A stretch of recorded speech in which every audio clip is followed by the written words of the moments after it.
Hello guys, so I have my Drupal installed in the Docker containers. Here I have my env file. I'm going to remove the web folder entry from my project root because if I leave it there when I run the containers, it will break the container build. So now if I go to CLI, I'm going to create the project.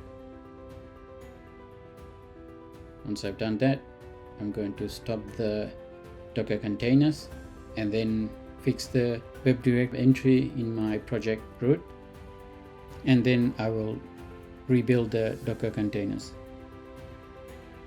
After I build the containers, you can see if I go to sites and default, here I don't have settings files because I haven't installed the project yet. So refresh my front end. I'm going to front end and refresh the page, and then we can add our details to install the Drupal.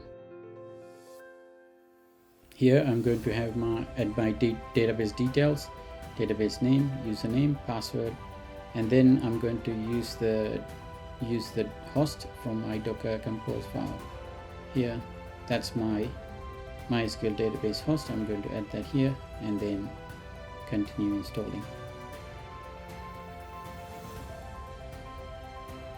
Once it's installed, I'm going to add my site information, username, password, and that should install the Drupal in my Docker containers.